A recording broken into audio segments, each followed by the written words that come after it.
चर्चा करेंगे राजस्थान लोक उपापन में पारदर्शिता अधिनियम 2012 और नियम 2013 की धारा 12 और नियम 34 की।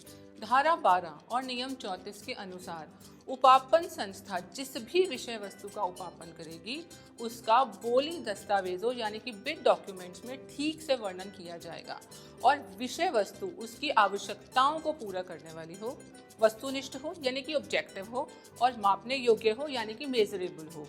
इस बात का उपापन संस्था द्वारा विशेष तौर पर ध्यान रखा जाएगा कि बिड डॉक्यूमेंट में किसी भी ब्रांड नेम का उल्लेख नहीं किया जाएगा।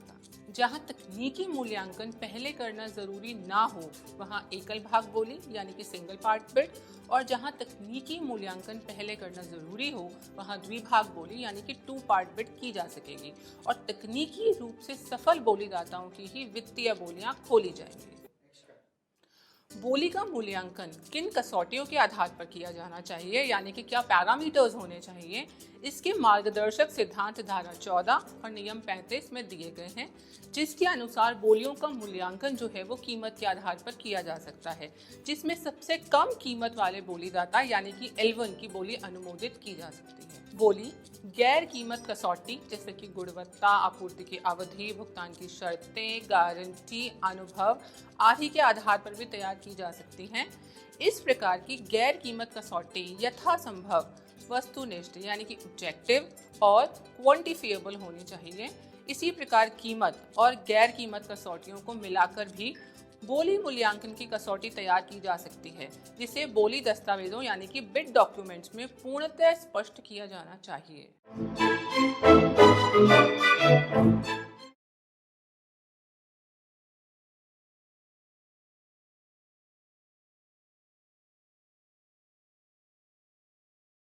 अब हम बात करेंगे जो भी सब्जेक्ट मैटर है, जो भी हम खरीद कर रहे हैं उसका डिस्क्रिप्शन कैसे लिखना है। वो बोली दस्तावेजों में उस विषय वस्तु का जिसकी आप खरीद करने वाले हो या जो निर्माण कार्य कराने वाले हो या जो आप सर्विसेज लेने वाले हो, उस सब्जेक्ट मैटर का आप वर्णन कैसे करोगे, इसके बारे में एक्ट की धारा 12 और नियम 34 दोनों हमको निर्देश देते हैं। क्या निर्देश देते हैं?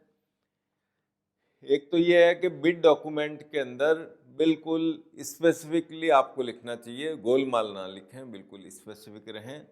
और ये जो है it should be meeting with the essential needs. आपकी जो आवश्यकता है, एक तो पहली बात वो पूरा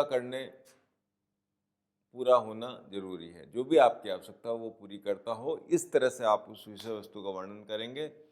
ये जो वर्णन करेंगे विषय वस्तु का वो स्पेसिफिकन ऑब्जेक्टिव हो, फंक्शनल हो, जेनरिक हो और मेजरेबल हो। ठीक है ना? ऑब्जेक्टिव, फंक्शनल, जेनरिक और मेजरेबल ये होने चाहिए।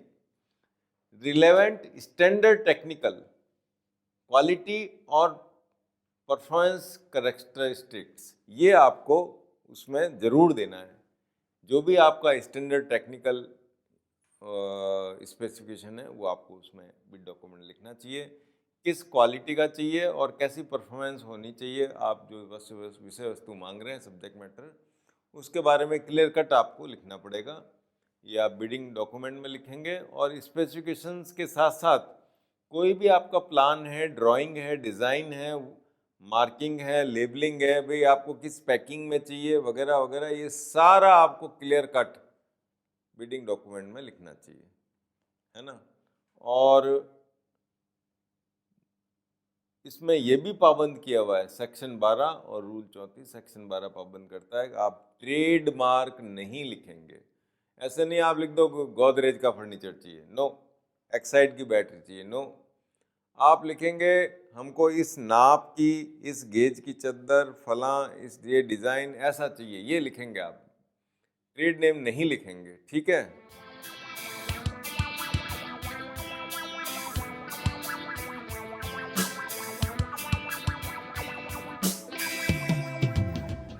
अब हम बात करते हैं सेक्शन 13 रूल 37 धारा 13 और नियम 37। ये बात करता है सिंगल पार्ट और 2 पार्ट बिड्स की, है ना।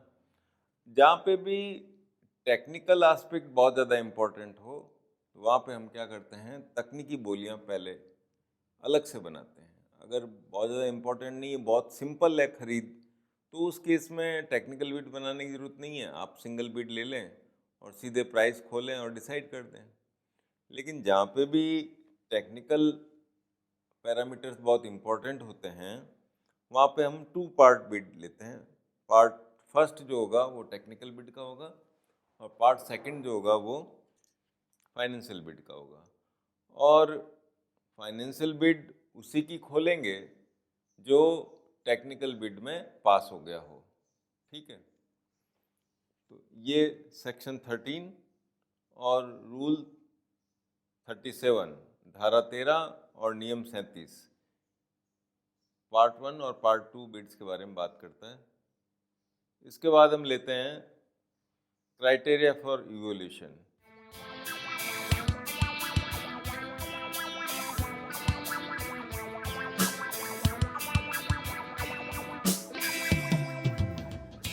ये सेक्शन 14 है, सेक्शन 14 और रूल 35। ये हमको ये बताता है कि आप जब बोलियों को तय करें उसका मेथड पहले से तय करना पड़ेगा। आप ये भी कर सकते हैं कि ओनली प्राइस बेसिस पे करें, जो L1 हो, जिसकी प्राइस सबसे कम हो उसको आप बोली दे दें, ये आप कर सकते हैं। नहीं तो आप ये भी कर सकते हैं कि ओनली नॉन प्राइस, सिर्फ quality, delivery, payment terms, guarantee, experience, reliability, है ना, इसके आधार पे मोस्ट एंड एडवांटेजस बिड वो आप तय कर सकते हैं। ठीक है, उसमें फिर आपको प्राइस का कोई इशू नहीं है, जितना पैसा लगे आपको कोई मतलब नहीं। आप ये भी कर सकते हो कि साहब हमको तो 2 दिन में कौन ये बना के देगा, वो प्राइस बताओ। कभी ऐसी इमरजेंसी भी हो सकती है, टाइम का इशू हो। ठीक है, कभी क्वालिटी का ऐसा हो सकता है कि भाई गवर्नमेंट को भी इतना बढ़िया कोई चाहिए प्रोडक्ट जिसमें उनको प्राइस का कोई इशू नहीं है। तो ऐसे मामलों में ओनली प्राइस आप क्राइटेरिया रख सकते हैं इवोल्यूशन का, लेकिन इसका जस्टिफिकेशन आपके पास फाइल पे होना चाहिए। फिर दोनों रख सकते हैं, QC BS सिस्टम आप अपना सकते हैं। तो इसमें क्या है कि हम वेटेज देते हैं, हर एक का एक तालिका बना लेते हैं, एक्सपीरियंस के इतने नंबर होंगे, टर्नओवर के इतने नंबर होंगे, ऐसे टेबुलेशन फॉर्म में बनाया जाता है इसको, जो पहले से फिक्स होता है। पहले से आपको बिडिंग डॉक्यूमेंट में लिखना पड़ेगा कि हम इवोल्यूशन ऐसे करेंगे और इसको इतना भारित करेंगे। तो दोनों अपना कर फिर प्राइस का भी उसमें वेटेज देते हैं। इस तरह से आप ये मेथड भी अपना सकते हो। लेकिन ये जो भी आप तय करो वो पार्शियल नहीं होना चाहिए, ये ऑब्जेक्टिव और क्वांटिफाइबल होना चाहिए। ऑब्जेक्टिव एंड क्वांटिफाइबल आपका ये मेथड होना चाहिए और ये बिल्कुल साफ साफ आपके बिडिंग डॉक्यूमेंट में लिखा हुआ होना चाहिए, ये जरूरी है।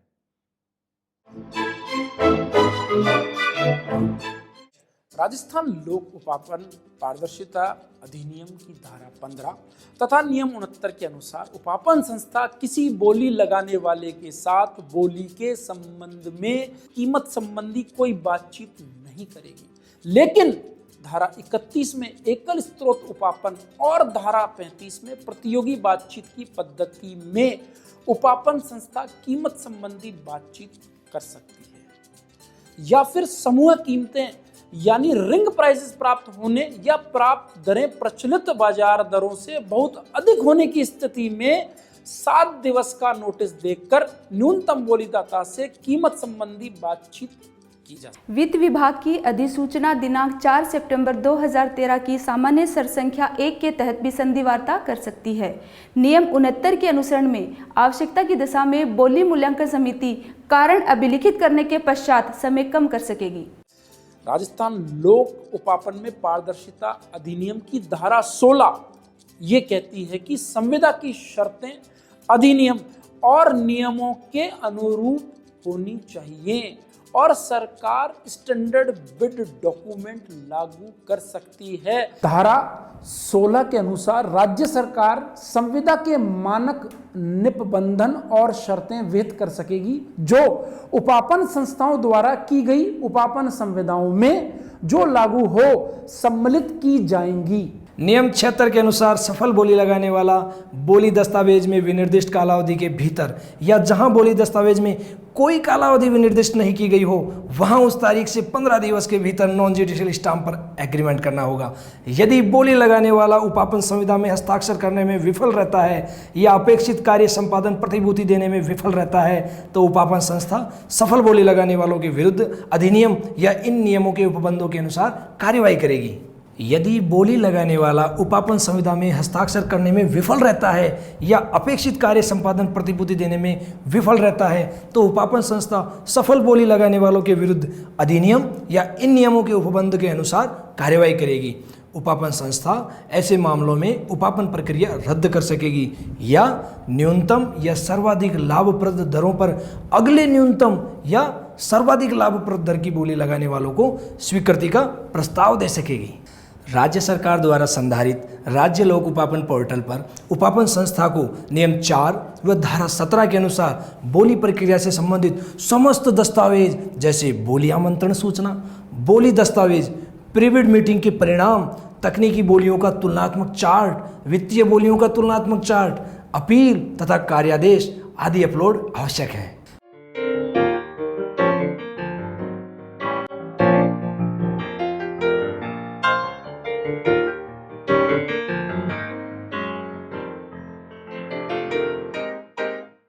अब हम बात करते हैं नेगोशिएशन की। ये सब बड़ा कॉमन है, नेगोशिएशन करते हैं। जब रेटें खुलती है तो ज़्यादातर ऑफिसों में ये प्रचलन है कि सब नेगोशिएशन कर लेते हैं, लेकिन जहाँ तक नियम की बात है, नियमों में ये प्रावधान है और सीवीसी की गाइडलाइन भी है कि आप नेगोशिएशन नहीं करेंगे, यूजुअली नहीं करेंगे। नेगोशिएशन आप कब करेंगे इसके बारे में सेक्शन 15 और रूल 69 इसमें बहुत साफ साफ लिखा है कि किस परिस्थिति में और कैसे नेगोशिएशन कर सकते हैं।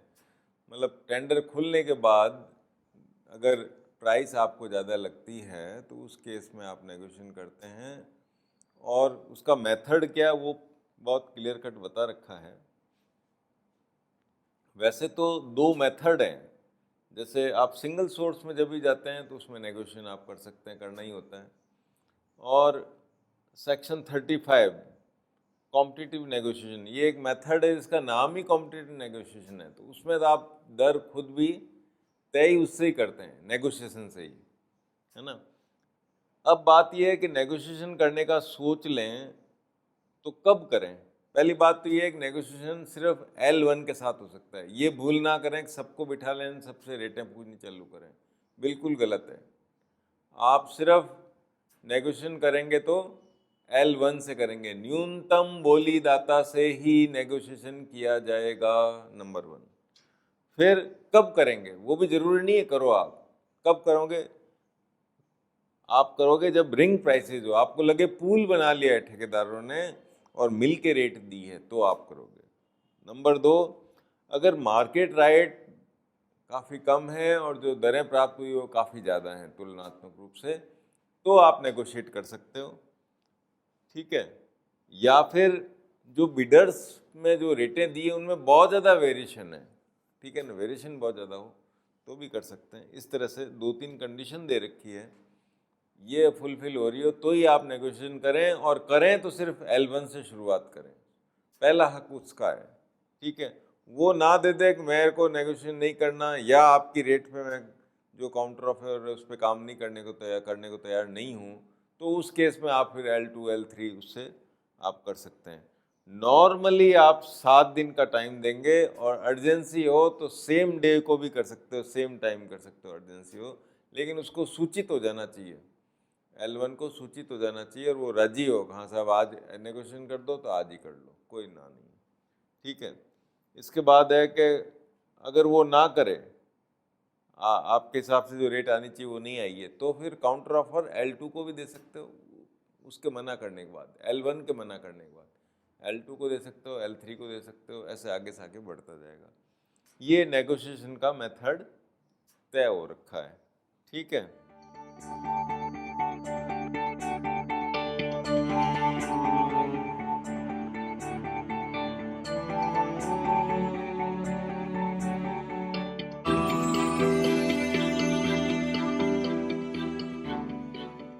अब आप देखो सेक्शन 16 में आ गए अपन, terms and condition of contract section 16 और एग्जीक्यूशन ऑफ एग्रीमेंट रूल 76, ये दोनों साथ साथ पढ़ेंगे अपन, सेक्शन 16 और रूल 76। रूल 76 किस बात का है कि एग्रीमेंट का एग्जीक्यूशन कैसे होगा, और सेक्शन 16 ये बता रहा है टर्म्स एंड कंडीशन कॉन्ट्रैक्ट की क्या होनी चाहिए, ठीक है। सेक्शन 16 के अनुसार टर्म्स एंड कंडीशन कॉन्ट्रैक्ट की वही रखोगे जो कि एक्ट और रूल्स के अनुरूप हो, उससे परवारे जाके उससे अतिरिक्त कोई आप नहीं करोगे, जो एक्ट और रूल्स को का भी वायलेशन हो जाए ऐसा काम नहीं करोगे, ऐसी कोई आप नहीं रखोगे। और SBD स्टैंडर्ड बिड डॉक्यूमेंट है, उसमें भी हालांकि वित्त विभाग से अभी तक तो तय नहीं हो पाया है, इस पे काम चल रहा है, तो SBD जो ड्राफ्ट अभी वित्त विभाग की वेबसाइट पे है वो भी काफ़ी हेल्पफुल है, उसको भी हम फॉलो कर सकते हैं। और एक जो है हम देखते हैं कि रूल 76 ये कह रहा है कि एग्रीमेंट को कैसे एग्जीक्यूट करना है। तो एग्रीमेंट को आपको विदिन 15 डेज जो है वो आपको एग्जीक्यूट करना होगा, ठीक है। और नॉन जुडिशियल स्टाम्प पर जो कि कॉन्ट्रैक्टर अपने खुद के खर्चे पे लाएगा वो लाकर पेश करना होगा। और मान लो अब आपने L1 को कहा भाई आ जाओ कॉन्ट्रैक्ट करो और वो नहीं आता है, तो उस केस में आप नेक्स्ट जो भी लोवेस्ट है उससे आप एग्रीमेंट कर सकते हैं, उसको ऑफर दे सकते हैं अगर वो राजी हो उसकी दरों पे काम करने के लिए। इसीलिए हम क्या करते हैं कि सारे बिडर्स की जो बिड सिक्योरिटी है, जिसको पहले EMD बोलते थे GF&R में, EMD कह दो बिड सिक्योरिटी कह लो, एक ही बात है। एक एक्ट के अंदर अब नाम इसका बिड सिक्योरिटी है, वो रोक के रखते हैं जब तक कि L1 से एग्रीमेंट नहीं हो जाए। जब एग्रीमेंट हो जाए उसके बाद आप लौटा सकते हो। तो मान लो वो ना करे तो आप क्या करोगे, नेक्स्ट जो भी लोवेस्ट है उससे बात करके और उससे आप खरीद की कार्रवाई आगे संपन्न करोगे, ठीक है। अब अगला आपका आ रहा है सेक्शन 17।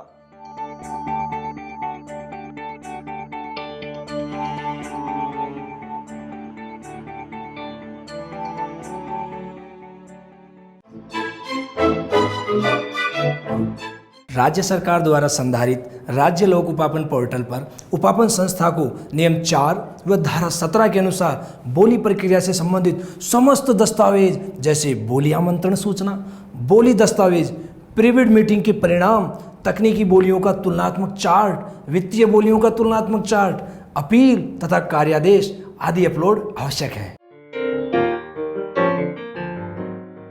हम बात कर रहे हैं सेक्शन 17 की।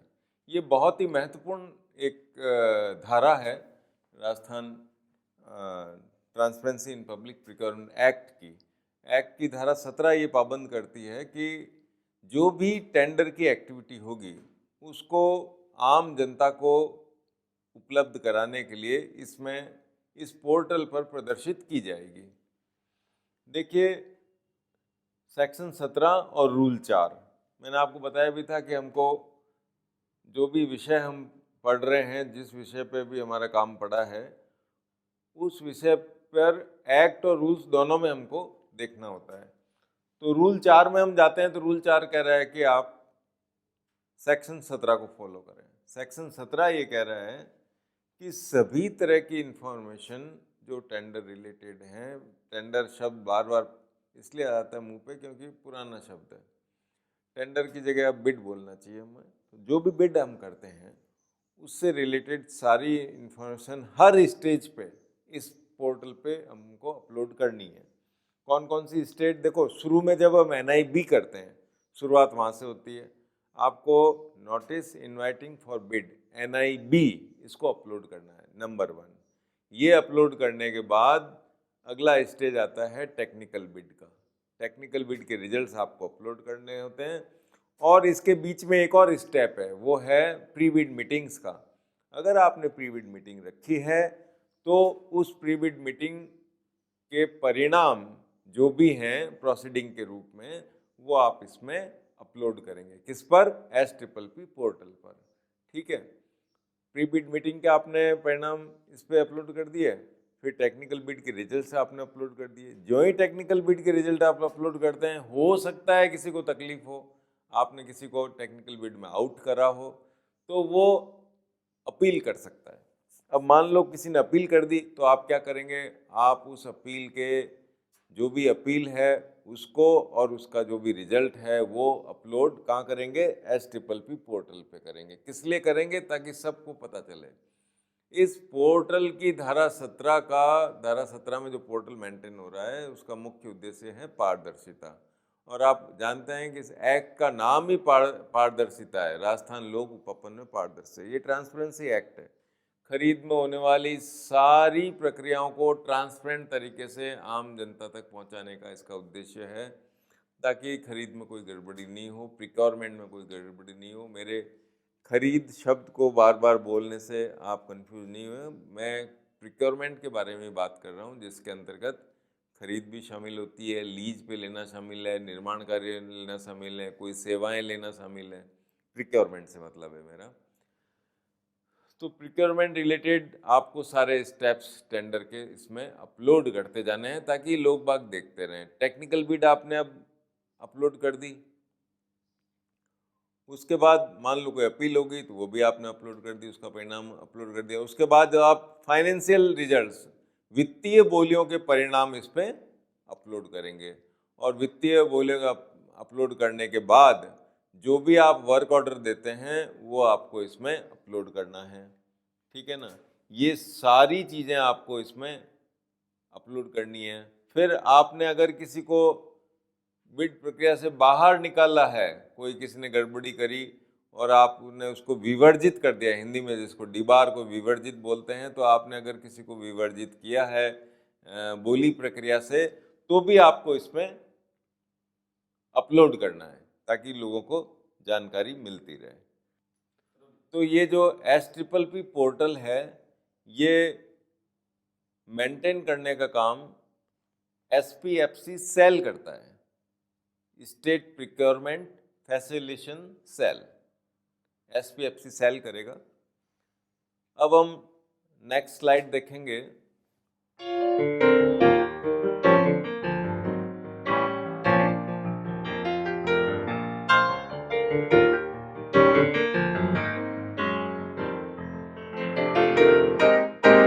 ये आपको एक पोर्टल का व्यू इस स्लाइड में दिखाया जा रहा है।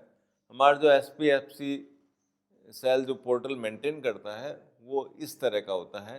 इसके अंदर आप कोई भी बिड को सर्च कर सकते हैं, ठीक है, और NIB सर्च यहाँ से हो सकती है। अपलोड करने का ऑप्शन भी यहाँ पे है, तो आप इसको क्लिक करते हैं तो आगे से आके खुलता है। आपको जस्ट एक आइडिया के लिए बताया किस तरह का पोर्टल है हमारा ये। इस पोर्टल पे सारी सूचनाएं हमें अपलोड करनी होती है।